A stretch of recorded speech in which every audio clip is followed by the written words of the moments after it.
audience, ballerinas dance effortless on their pointe shoes. But did you know that every dancer has a pair of pointe shoes they have sewn to fit only their foot? The steps to sew a pair of pointe shoes successfully are tedious but crucial. Sewing a pair of pointe shoes is a long process, so I always make sure to get in comfy clothes before I begin. You're going to first want to purchase your pointe shoes though. When purchasing your pointe shoes, you want to find ones that fit your feet exactly. So this is the shank. You can either have a longer shank or a shorter shank, and it can either be a hard shank, a medium, or a soft one. And then this is the box, and the box can either be wide or narrow, and it can also be hard or soft as well. You will also purchase your ribbons and your elastics when you purchase your pointe shoes. It will come with an elastic like this, which is stretchy, and then a long ribbon. And you will first want to cut your ribbons and your elastics. So you'll cut the elastic in half because the elastics will go over your ankle. It will attach from the back of the pointe shoe to the other side there. And I'll show you on this pair that has already been sewn. You see the elastics, your ankle will go through there. You also want to cut your ribbons. So you will take this long ribbon and you will cut it into fours so that there is 2 ribbons for each pointe shoe.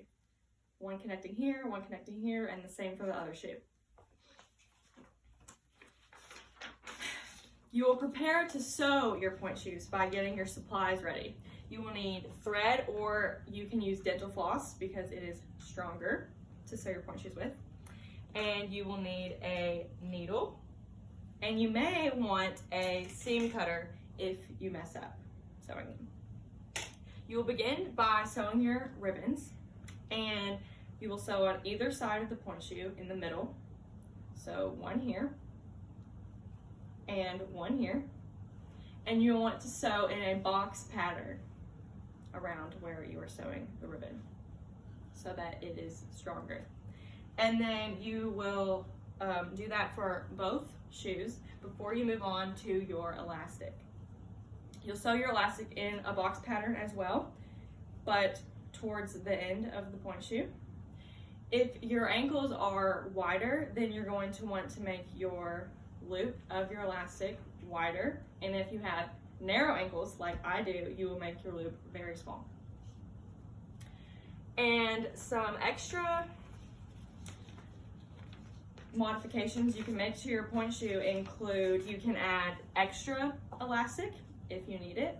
You can add extra ribbon as well. Or you could even sew around the box of your pointe shoe with your thread to help your stability on the floor. Once you finish sewing your pointe shoes, you'll want to try your pointe shoes on to make sure they fit your feet well. You're going to want to do some pliés like this and some releves like this in your shoes to make sure they are comfortable and they fit your foot. If they don't, you're going to want to take your seam cutter right here and cut your seams that you've made and start over.